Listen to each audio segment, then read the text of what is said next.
Muito bem, já que a gente está falando aí do seu bolso, né, de você investir, às vezes, num apartamento, numa casa, enfim, no seu imóvel próprio.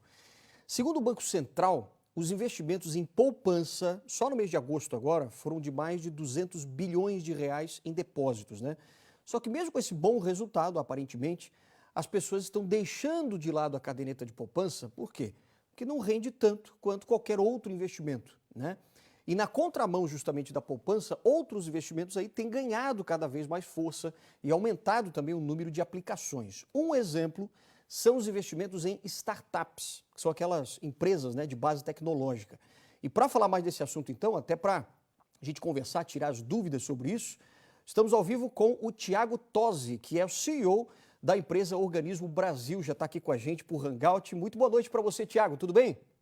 Boa noite, Alexandre. Tudo ótimo. Maravilha, obrigado por fazer parte aqui do Jornal do Continente nessa noite, né? Eu já queria até te perguntar qual é a diferença, por exemplo, de você investir numa poupança, numa bolsa de valores, por exemplo, e numa startup. Como é que você diferenciaria isso? Perfeito. Muito obrigado pela pergunta, Alexandre. Primeiramente, gostaria de agradecer a oportunidade. É uma grande satisfação poder participar aqui do programa. Opa. E indo para a pergunta, hoje nós temos a poupança, que ela é classificada como um investimento em renda fixa. Sim. Tá? Assim como outros investimentos, como o CDB, Tesouro Direto, eles estão dentro desse grupo de investimentos em renda fixa. E você tem, do outro lado, em duas pontas, assim, o investimento na Bolsa de Valores, onde é considerado no mercado um investimento de renda variável. Ou seja, depende de uma operação acontecer para que o investidor ele tenha o retorno dos seus investimentos. O investimento em startup, ele está muito próximo dos investimentos de renda variável, né? Ou seja, os investimentos na Bolsa de Valores.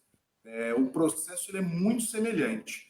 Quando você investe na Bolsa de Valores, você compra ações de uma determinada empresa. Nas startups é exatamente a mesma coisa. Quando você investe nas startups, você está adquirindo ações daquela startup, daquela empresa que está ali abrindo essa possibilidade. Né? Então, sim, não, então quer dizer que essa é uma modalidade de investimento aí que já está se proliferando, quer dizer, já está virando comum até. Já está bastante, o crescimento está bastante acelerado aqui no Brasil. Na verdade, essa modalidade já é bem forte na Europa, em outros países como o Canadá, por exemplo. Certo. As plataformas lá da Europa já captaram mais de 1 bilhão de libras nesse processo, nesse projeto, né? E aqui no Brasil o crescimento está acelerado, ou seja, mais pessoas estão procurando esse tipo de investimento. Que legal. Agora, como é que existe, claro, eu imagino, né, critérios para você selecionar, por exemplo, uma startup que seja realmente rentável, né, para que você realmente possa colocar o seu dinheiro lá. É mais ou menos isso. Exatamente. Na verdade, quando as startups pretendem captar dinheiro no mercado, elas precisam passar por todo um processo de preparação para que elas tenham condições, principalmente, de depois prestar contas para os investidores. Afinal de contas, os investidores que vão investir ali vão querer saber o desenvolvimento dessas empresas, né? Então, elas precisam de estar preparadas. E no caso, quando acontece a seleção, né, dessas empresas, as plataformas elas observam se elas estão prontas e preparadas para fazer esse tipo de captação de recursos. Entendi. Existe todo um critério, toda uma exigência da CVM, da Comissão de Valores Imobiliários, certo. para que essas empresas tenham condição de captar. Né? Claro, e dá segurança para o investidor, né? Vai querer botar o seu dinheiro lá. E Exatamente. Como é que você recomendaria, então, para as pessoas que estão em casa agora e estão assistindo pela primeira vez essa questão de investimento em startups? Qual é a dica que você dá para começar a investir numa startup? Primeiramente, a pessoa, né, que o investidor, ele precisa de conhecer a fundo a empresa que ele pretende investir. Né? Então, geralmente, as empresas que divulgam, que promovem esse tipo de processo, elas deixam todas as informações explícitas. Então, o investidor ele tem acesso a informações financeiras da empresa, informações dos sócios da empresa, informações jurídicas da empresa. Então, o investidor ele tem que primeiro conhecer todo esse cenário, né? Tem que conhecer toda a situação, a posição atual dessas empresas. E é importante ressaltar que a qualidade do material também é imprescindível, né? O investidor ele tem que exigir um material completo para ele ter condição de analisar e tomar decisão de investimento. Essa é a primeira coisa. A segunda coisa que nós recomendamos é que os investidores não invistam todo o seu dinheiro disponível em uma única startup. Certo. Então, se ele tem ali, por exemplo, 10 mil reais disponível para fazer esse tipo de investimento, que ele procure diversificar o máximo possível.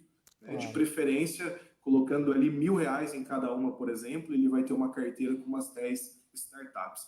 Dessa maneira, ele diminui o risco, né, de perda do dinheiro e, ao mesmo tempo, ele consegue participar desses projetos que são bastante promissores, né? Que legal. Isso é uma tendência, então, para o mercado futuro, né? Investir em startups daqui para frente. Sem dúvida nenhuma. Recentemente teve um caso, né, de sucesso na Europa, onde a startup entregou para os seus investidores 25 vezes o valor do investimento. Ou seja, um investidor que investiu ali, por exemplo, R$ 1.000, depois de um certo tempo, teve um retorno de R$ 25.000. Isso é um retorno que esse tipo de investimento proporciona. Então, a gente tem uma tendência bastante positiva para o futuro, até porque está surgindo muitas boas startups no nosso país, o que é maravilhoso, né? Isso fortalece a economia, cria novos empregos. Então, esse movimento é um movimento muito benéfico para a comunidade como um todo, né? Sem dúvida, ainda mais para Santa Catarina, que está cheio de startups, né? Tiago... na verdade, Santa Catarina agora é o berço, né? Eles estão querendo transformar Santa Catarina no berço das startups. É verdade, Tiago. Olha, muito obrigado pelo esclarecimento, obrigado pelas dicas, né? E muito sucesso aí para você. Obrigado mesmo. Tá, joia. Muito obrigado, Alexandre. Boa noite. Valeu, boa noite para você também. Brigadão. Tá aí, né? Mais uma opção. Florianópolis, principalmente, Blumenau, Joinville, Chapecó, cheio de startups, né? Tá aí um solo fértil agora para investimentos.